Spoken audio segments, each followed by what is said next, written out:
नमस्कार, राज्यसभा टीवी के खास पेशकश विशेष में आपका स्वागत है। मैं हूं दीपक डोभाल। हर साल पूरी दुनिया में लैंगिक असमानता के आकलन के लिए वर्ल्ड इकोनॉमिक फोरम यानी विश्व आर्थिक मंच ग्लोबल जेंडर गैप रिपोर्ट जारी करता है। इस साल फोरम ने 10वीं ग्लोबल जेंडर रिपोर्ट जारी की है, जिसमें पिछले साल की तुलना में भारत की स्थिति में सुधार हुआ है। समाज के हर क्षेत्र में महिलाओं की स्थिति, उनकी बढ़ती भागीदारी और इससे जुड़ी चुनौतियों पर आइए देखते हैं आज का विशेष आधी आबादी।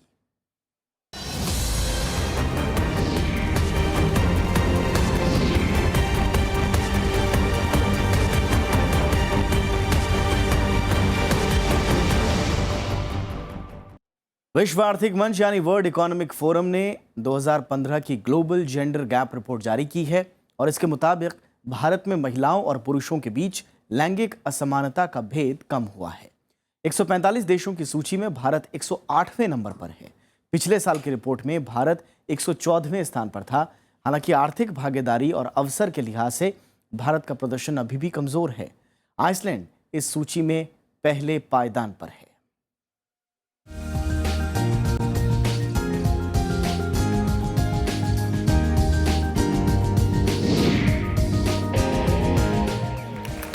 पूरी दुनिया में आर्थिक, सामाजिक और राजनीतिक क्षेत्र में महिलाओं की भागीदारी के आकलन के लिए विश्व आर्थिक मंच यानी वर्ल्ड इकोनॉमिक फोरम हर साल ग्लोबल जेंडर गैप रिपोर्ट जारी करता है। साल 2006 में विश्व आर्थिक मंच ने इसकी शुरुआत की थी। तब से लेकर अब तक 10 रिपोर्ट जारी हो चुकी हैं।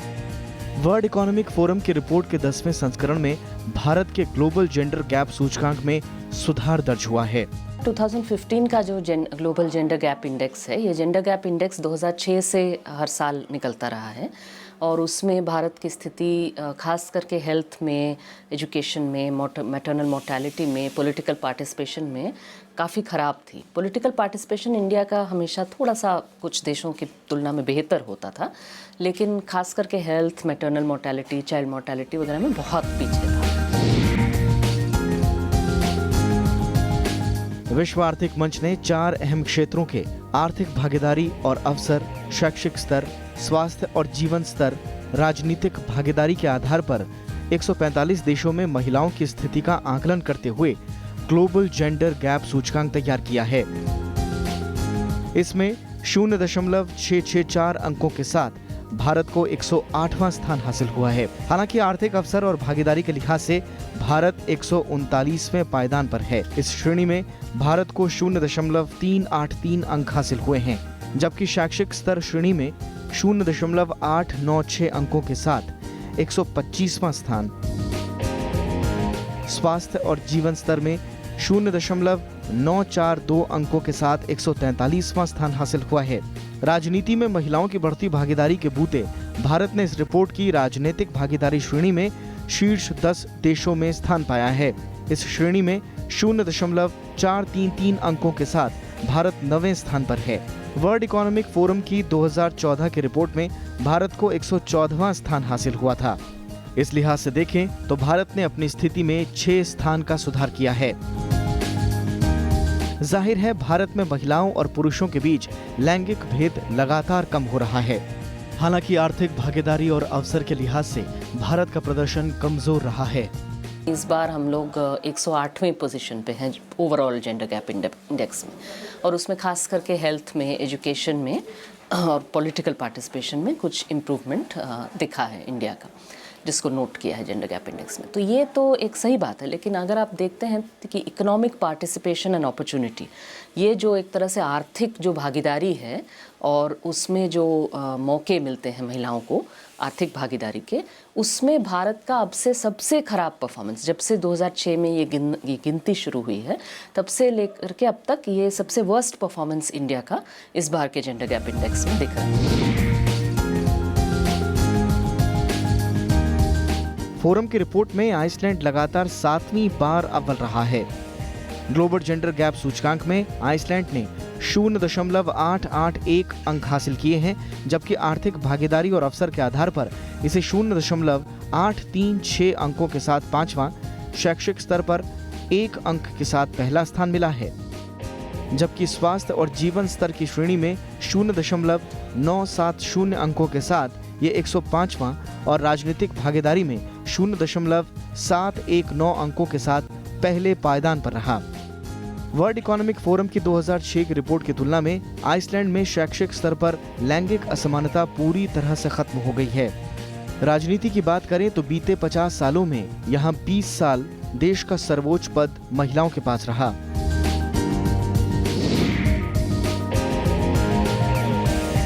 दुनिया भर में लैंगिक असमानता सूचकांक तैयार करने के लिए वर्ल्ड इकोनॉमिक फोरम ने 4 अहम क्षेत्रों आर्थिक भागीदारी और अवसर, शैक्षिक स्तर, स्वास्थ्य और जीवन स्तर, राजनीतिक भागीदारी में दर्जन भर से ज्यादा आंकड़ों के समूहों का अध्ययन किया। हर देश में संसाधनों और अवसरों की पहुंच के नजरिए से लैंगिक असमानता की गणना कर ये रैंकिंग तैयार की गई। सूची के जरिए एक जैसे पैमानों की कसौटी पर विकसित, विकासशील और पिछड़े देशों की एक साथ तुलना की जा सकती है। लैंगिक असमानता के आंकड़े organisation for economic cooperation and development से जुटाए गए। रिपोर्ट में हर देश के आंकड़े या तो ताज़ा हैं या 2010 से 13 के दौरान के हैं। विपिन चौहान के साथ Amitabh Arun Dubey, Rajya Sabha TV. World economic forum की इस रिपोर्ट में दुनिया के कई देशों के चौंकाने वाले तथ्य भी सामने आए हैं। रिपोर्ट के मुताबिक आर्थिक रूप से पिछड़े हुए कई देश अमेरिका जैसी महाशक्ति से भी आगे हैं। वहीं भारत के भी कई पड़ोसी देशों में लैंगिक समानता भारत से अच्छी है। आइए नजर डालते हैं बाकी देशों के हाल पर।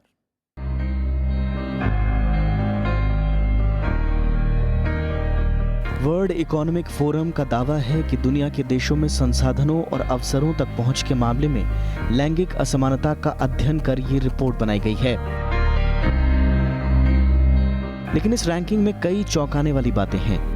रिपोर्ट में अमेरिका जैसी महाशक्ति की रैंकिंग में 2014 के मुकाबले जबरदस्त गिरावट आई है। पिछले साल इस रैंकिंग में अमेरिका 20वें नंबर पर था, जबकि इस बार वो 28वें पायदान पर आ गया है। खास बात यह है कि अमेरिका कुछ ऐसे देशों से पीछे है जो हाल ही में जबरदस्त राजनीतिक और सामाजिक उथल-पुथल का शिकार रहे। मसलन पश्चिमी अफ्रीकी देश बुरुंडी में हाल ही में राष्ट्रपति पियर नकुरुंजीजा आम लोगों के जबरदस्त विरोध और हिंसा के बावजूद तीसरी बार असंवैधानिक तरीके से राष्ट्रपति बनने में कामयाब रहे। मीडिया में आई रिपोर्ट के मुताबिक वो आम जनता को ऐसा नहीं होने पर नरसंहार की धमकी भी दे रहे हैं। लैंगिक असमानता में अमेरिका से अच्छी स्थिति में बुरुंडी के पड़ोसी देश रवांडा को भी दिखाया गया है, जहां की सरकार ने कथित तौर पर बुरुंडी के शरणार्थियों को बुरुंडी में सशस्त्र विद्रोह के लिए भर्ती किया है। अमेरिका से आगे मानवाधिकारों के हनन का आरोप झेल रहा फिलीपींस भी है। बोलीविया में भी भ्रष्टाचार और लैंगिक हिंसा देखने को मिली है, लेकिन वो लैंगिक असमानता में भारत और अमेरिका जैसे देशों से अच्छी स्थिति में है। इस तरह भारत और अमेरिका से आगे कुछ देशों की बात करें तो उनमें मोजाम्बिक 27वें स्थान पर, बुरुंडी 23वें नंबर पर, बोलीविया 22वें नंबर पर, नामीबिया 16वें, फिलीपींस 7वें और रवांडा 6ठे स्थान पर है। दूसरी तरफ भारतीय उपमहाद्वीप की बात करें तो रिपोर्ट में कई पड़ोसी देशों को भारत से अच्छी स्थिति में दिखाया गया है। रिपोर्ट के मुताबिक लैंगिक असमानता में बांग्लादेश की हालत भारत से कहीं अच्छी है। बांग्लादेश को सूची में 64वां स्थान मिला है। इसी तरह भारत से कई बेहतर स्थिति में श्रीलंका भी है, जिसकी रैंकिंग 84 है। हालांकि नेपाल भारत से थोड़ा पीछे है और उसकी रैंकिंग 110 है, जबकि पाकिस्तान भारत से कई पीछे 144वें नंबर पर है। इनमें से बांग्लादेश और नेपाल ने अपने पिछले साल की रैंकिंग में काफी सुधार किया है। Bureau report, Rajya Sabha TV. 21वीं सदी में यह माना जा रहा है कि दुनिया में चौतरफा तरक्की हो रही है। आर्थिक मोर्चे से लेकर राजनीतिक और सामाजिक स्तर पर बदलाव की बातें जोर शोर से उठ रही हैं। लेकिन भारत में क्या ऐसे हालात बन पाए हैं कि महिला ये दावेदारी पेश कर सकें कि उन्हें देश में पुरुषों के बराबर का दर्जा हासिल है? सैद्धांतिक तौर पर हर जगह बराबरी की बात की जाती है, लेकिन महिलाओं को रोजाना भेदभाव का सामना करना पड़ रहा है और ये एक सच्चाई है।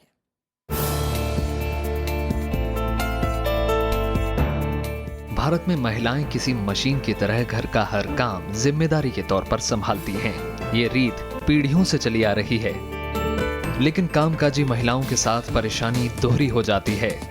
ऑफिस की जिम्मेदारी के बाद घर को संभालना और मुश्किल हो जाता है। यानी काम दोगुना, मेहनत दोगुनी, लेकिन सामाजिक हैसियत में हमेशा हाशिए पर।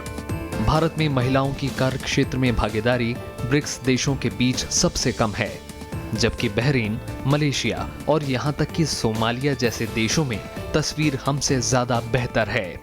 लड़की को पढ़ाते नहीं हैं।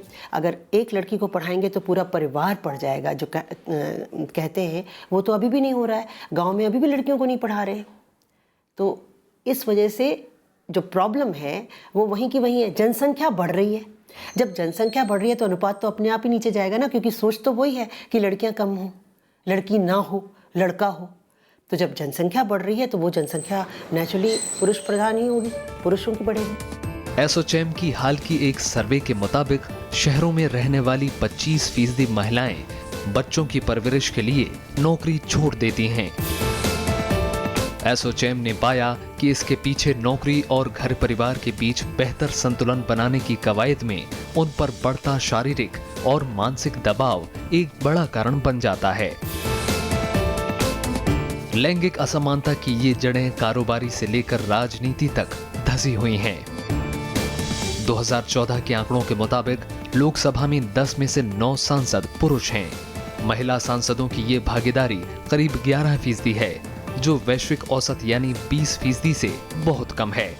यही नहीं, एक अनुमान के मुताबिक भारतीय कारोबारी जगत में टॉप मैनेजमेंट पदों पर महिलाओं की संख्या महज 4% ही है, जबकि एशिया में 11% महिलाएं शीर्ष प्रबंधन पदों पर हैं। महिलाओं की आर्थिक भागीदारी तब बढ़ेगी जब आप उनके सामाजिक बराबरी और सामाजिक भागीदारी को आप रोकेंगे टोकेंगे नहीं। लेकिन एक तरह से खास करके पिछले एक आध वर्षों में देख लीजिए कि ये जो एक तरह का महिलाओं की अपनी आज़ादी पर हमले बढ़ गए, जिसमें आप किससे शादी करेंगे, कैसे कपड़े पहनेंगे, ठीक है, आप कहाँ किसके साथ डांस करेंगे, कौन सा गाना सुनेंगे। नेशनल सैंपल सर्वे ऑर्गेनाइजेशन के मुताबिक वर्कफोर्स में महिलाओं की हिस्सेदारी 1990 से 40% से घटकर 2004-2005 में 29.4% रह गई। 2009-2010 में ये आंकड़ा घटकर 23.3 और 2011-2012 में और घटकर 22.5 रह गई। यानी समय के साथ साथ कामकाजी महिलाओं की तादाद लगातार कम हुई। सेवा और उद्योग के क्षेत्र में श्रम में जहां बराबरी की उम्मीद की जा रही थी, वहीं ये आंकड़ा और खराब हुआ। इसी आंकड़े को आधार मानते हुए अंतर्राष्ट्रीय श्रम संगठन यानी ILO ने साल 2009-2010 में 131 देशों में भारत की FLFP रैंक 120 रखी। ILO ने इस दौरान ग्रामीण और शहरी महिला कामगारों की बढ़ती खाई पर भी चिंता जताई। और सबसे बड़ी बात कि आर्थिक व्यवस्था सिर्फ किसी एक देश की नहीं होती, पूरी दुनिया की है। तो पूरी दुनिया की जो आर्थिक व्यवस्था है वो वहाँ के उन तथाकथित विकसित देशों की महिला मजदूरों के साथ में वो क्या व्यवहार करती है, वो भारत या बांग्लादेश जैसे महिलाओं के साथ क्या व्यवहार करती है, चीन जैसे देश में महिला मजदूरों के साथ क्या व्यवहार करती है, महिलाओं के श्रम का शोषण कैसे पूरी दुनिया में हो रहा है, इसकी बेहतर समझदारी बनाने के लिए हम लोग अलग अलग देशों के आंदोलन एक दूसरे से बात कर सकते हैं और एक दूसरे से सीख सकते हैं, साथ दे सकते हैं। मसला सिर्फ नौकरियों में समानता तक सीमित नहीं है। सामाजिक स्तर पर महिलाओं को वो समानता हासिल नहीं हुई है जिसके लिए सारी मशक्कत की जा रही है। कानून कई बन चुके हैं, लेकिन वो समाज में भेदभाव को बंद करने में पूरी तरह कामयाब नहीं हो पाए। आज भी दहेज से लेकर कन्या भ्रूण हत्या भारत में रोजाना के मामले हैं। संपत्ति में अधिकार के लिए संघर्ष के मामले देखे जाते हैं।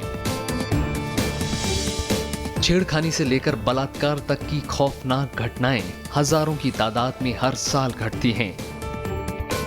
समाज का एक बड़ा तबका ऐसी घटनाओं के बाद सचेत जरूर होता है, लेकिन इन घटनाओं पर अब तक लगाम नहीं कसी जा सकी। ऐसी घटनाएं लगातार ये बताती हैं कि भारत में महिलाओं को समानता हासिल करने के लिए अभी और संघर्ष करने की जरूरत है। विपिन चौहान के साथ ब्यूरो रिपोर्ट, राज्यसभा टीवी।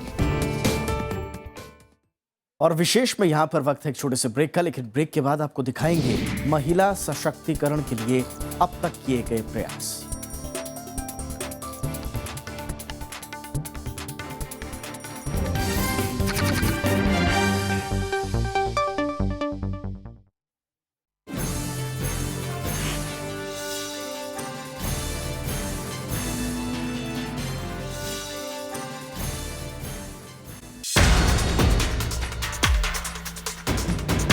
संसद का शीतकालीन सत्र, सर्वदलीय बैठक में कई मुद्दों पर चर्चा, सरकार का जीएसटी पर जोर, विपक्ष का असहिष्णुता पर चर्चा का इरादा।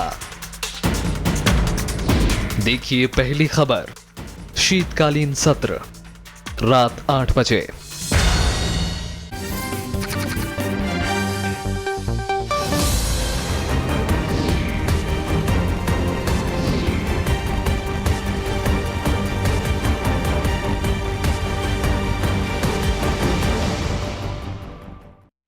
भारत में दुनिया के तमाम मुल्कों की तरह ही लैंगिक समानता के नज़रिए से हाशिए पर महिलाएं ही हैं।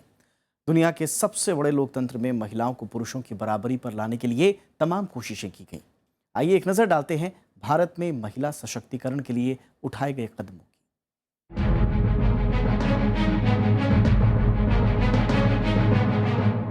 महिलाएं भारत की कुल आबादी का आधा हिस्सा हैं, लेकिन देश का सामाजिक ताना बाना ऐसा रहा है कि इस आधी आबादी को पुरुषों के बराबर हक दिलाने के लिए आज भी प्रयास चल रहे हैं।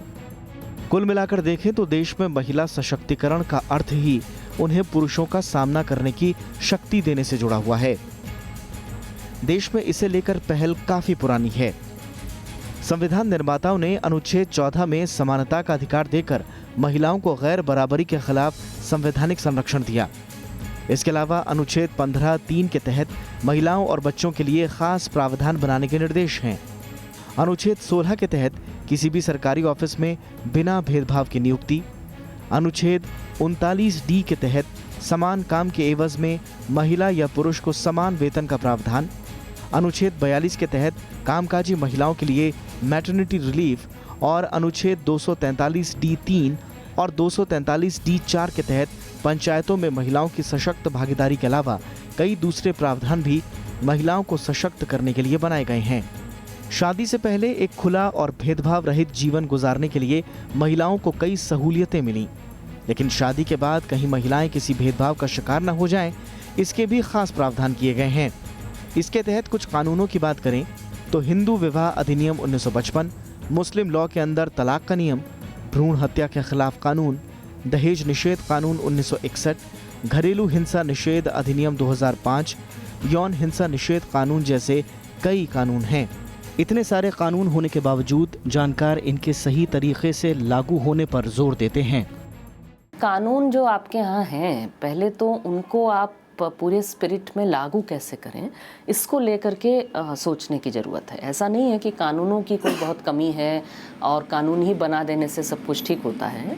सवाल तो ये है कि जो कानून बने हुए हैं उनको इम्प्लीमेंट कराने में जो एक तरह से पुलिस की तरफ से, यहाँ तक कि कुछ हद तक जुडिशरी की तरफ से, सरकारों की तरफ से, नेताओं की तरफ से एक तरह से इसकी तौहीन होती है। लेकिन हमारे यहाँ कानून तो बहुत तगड़े भी बन जाए ना, उनका इम्प्लीमेंटेशन तो नहीं होता है।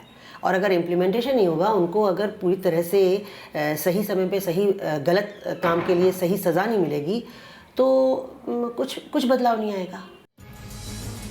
वहीं कार्यस्थल पर महिलाओं के खिलाफ भेदभाव रोकने के लिए फैक्ट्रीज एक्ट में महिलाओं के लिए उपबंध, कार्यस्थल पर महिलाओं के यौन उत्पीड़न रोकथाम कानून 2013 और विशाखा गाइडलाइन जैसी पहल भी शामिल हैं। इसके अलावा एडवर्टाइजिंग स्टैंडर्ड काउंसिल जैसी स्वायत्त संस्थाओं ने भी विज्ञापनों में महिलाओं को अश्लील तरीके से पेश नहीं करने जैसी गाइडलाइन जारी की हैं। यही नहीं, सरकारी स्तर पर भी महिलाओं के विकास और स्वावलंबन के लिए कई कार्यक्रम चलाए जा रहे हैं। इनमें राष्ट्रीय महिला आयोग का गठन, बालिका के लिए राष्ट्रीय कार्य योजना और राष्ट्रीय महिला सशक्तिकरण नीति जैसी पहल शामिल हैं। इन सब के अलावा भारतीय दंड संहिता में भी महिलाओं के खिलाफ होने वाले अपराधों से निपटने के लिए कड़े प्रावधान किए गए हैं।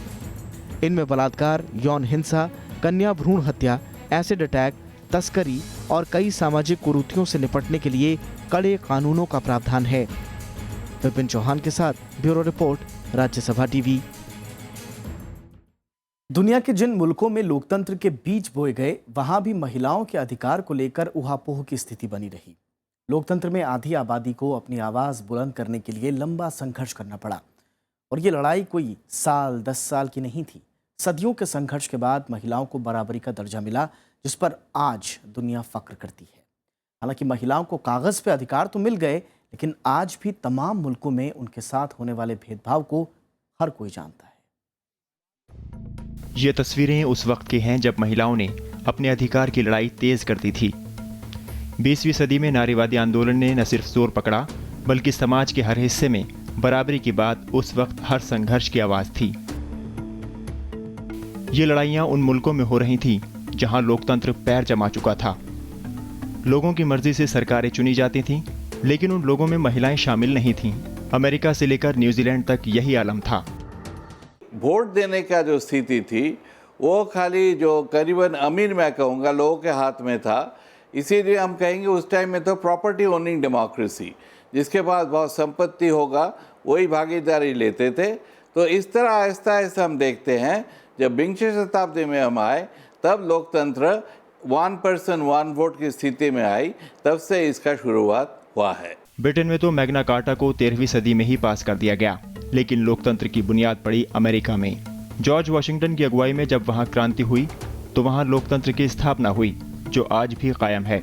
लेकिन जब अमेरिका में लोकतंत्र को अपनाया गया तो मतदान का अधिकार सिर्फ गोरे धनिकों को मिला, जो कुल आबादी का महज 6% थे। इसके बाद 1789 में फ्रांसीसी क्रांति में भी सभी पुरुषों को बराबर वोटिंग का हक मिला।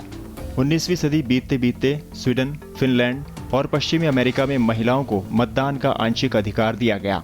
इसके बाद 1904 में इंटरनेशनल वुमेन सफरेज अलायंस की स्थापना हुई और शुरू हुई महिलाओं के अधिकार की तीखी लड़ाई। लंबा अरसा नहीं गुजरा जब 1893 में ब्रिटिश उपनिवेश न्यूजीलैंड में वयस्क महिलाओं को मतदान का अधिकार मिला। इसके बाद दुनिया के कई मुल्कों ने उस मॉडल को अपनाया और माना कि महिलाओं की भागीदारी के बगैर लोकतंत्र मजबूत नहीं हो सकता। राजनीतिक अधिकार भी नहीं था, प्रॉपर्टी का भी अधिकार नहीं था। पर आहिस्ता आहिस्ता हम देखते हैं जो 19वीं सेंचुरी के बाद ये दोनों चीज़ के संघर्ष हुआ और आहिस्ता आहिस्ता ये जो वोट देने का, ऑफिस होल्ड करने का, ये सारा अधिकार महिला को मिला। 1893 सबसे पहले न्यूजीलैंड में ये अधिकार मिला, आहिस्ता आहिस्ता सारे देश में फैल गया और फर्स्ट वर्ल्ड वॉर के बाद हम करीबन देखते हैं जो सारे वेस्टर्न देश में लड़कियों का भागीदारी पूरा हुआ। 1947 में जब भारत आज़ाद हुआ तो शुरू से ही यहाँ महिलाओं को पुरुषों के बराबर अधिकार दिए गए और संविधान ने इस बात की गारंटी दी कि लैंगिक आधार पर यहाँ भेदभाव नहीं किए जाएंगे। हालांकि इसके बावजूद भारत सहित दुनिया के तमाम मुल्कों में महिला अधिकारों की लड़ाई खत्म नहीं हुई। आज भी कई देश हैं जो महिलाओं के अधिकारों के मामले में काफ़ी पीछे छूटते दिख रहे हैं। सऊदी अरब ने 2 महीने पहले ऐतिहासिक फैसला करते हुए महिलाओं को पहली बार मतदान का अधिकार दिया। दिसंबर में होने वाले चुनाव में न सिर्फ महिलाएं मतदान करेंगी, बल्कि वो पहली बार चुनाव में भी हिस्सा लेने जा रही हैं। लिहाजा आगे का संघर्ष आज भी बरकरार है। संघर्ष बिना कहीं भी कुछ आपको नहीं मिलता। इसमें करीबन एक ही देश बचा हुआ है जहाँ इस तरह का पूरा संघर्ष और जिसे बोलते हैं रेवोल्यूशन नहीं हुआ, वो इंग्लैंड है। इसलिए इंग्लैंड को हम बोलते हैं कि यूनिक एग्जाम्पल है। मैग्ना कार्टा के शुरू होके, बिल ऑफ राइट्स होके, आहिस्ता आहिस्ता पूरा ये लिबरल डेमोक्रेटिक हो गया। बता बाकी सारा देश आप देखेंगे कहीं ना कहीं रुकावट आई। वोटिंग का अधिकार मिलने के बावजूद सत्ता और निर्णायक भूमिका में महिलाओं की भागीदारी बेहद सीमित है। दुनिया में इस वक्त 200 के आसपास देश हैं, लेकिन उनमें महज दर्जन भर मुल्क की राष्ट्रीय अध्यक्ष ही महिलाएं हैं। यानी लोकतंत्र में उनकी हिस्सेदारी का सवाल आज भी कायम है। लोकतंत्र में महिलाओं की भूमिका को आज महत्वपूर्ण संकेतक के तौर पर देखा जाता है। लैंगिक समानता एक ऐसा शब्द है जिसे दुनिया के तमाम मुल्कों में लोकतंत्र की पड़ताल करने में बेहद मददगार माना जाता है। नवविक्रम सिंह के साथ ब्यूरो रिपोर्ट, राज्यसभा टीवी।